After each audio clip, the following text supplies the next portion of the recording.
tous fait le constat que de nombreuses offres d'emploi restent non pourvues alors que le taux de chômage s'envole.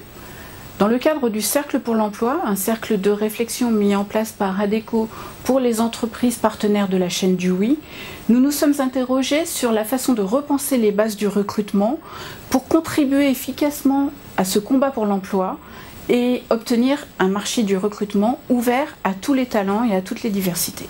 Donc c'est tout l'objet de l'étude Recruter autrement. Alors, quel constat pouvons-nous dresser? Premier point, on se rend compte que les recruteurs sont assez conservateurs, sans doute par crainte de l'inconnu. Les candidats, eux, sont assez modernistes, là aussi sans doute par nécessité. Si on prend l'exemple du recrutement sans CV, qui est une méthode qui induit une véritable révolution culturelle chez les recruteurs, on se rend compte que seuls 35% d'entre eux ont réellement envie de l'utiliser. En revanche, 71% des candidats se disent prêts et ouverts à tester cette méthode.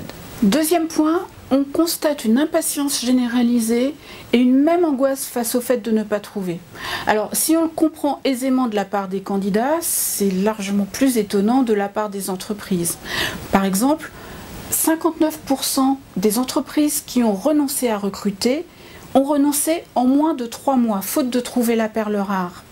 Il y a même 13% d'entre elles qui ont renoncé en moins d'un mois. Dernier point, on constate une dégradation de la relation entre recruteurs et candidats. On pourrait imaginer que le recours aux nouvelles technologies du recrutement soit une solution.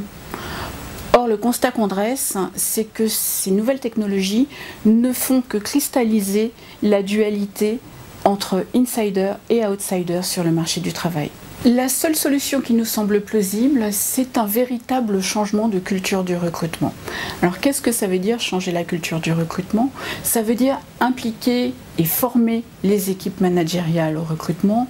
Ça veut dire mieux définir ses besoins en amont et mieux rédiger ses offres pour ne pas enfermer les candidats dans des profils stéréotypés et ne pas chercher à tout prix le mouton à 5 pattes.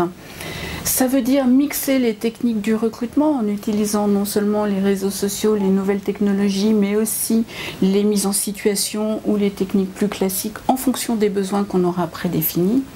Et ça veut dire enfin faire du recruteur non plus un juge, mais un sélectionneur au sens sportif du terme, un sélectionneur qui saura détecter le candidat, détecter celui qui sera bon dans l'entreprise et qu'il fera évoluer à long terme dans son entreprise.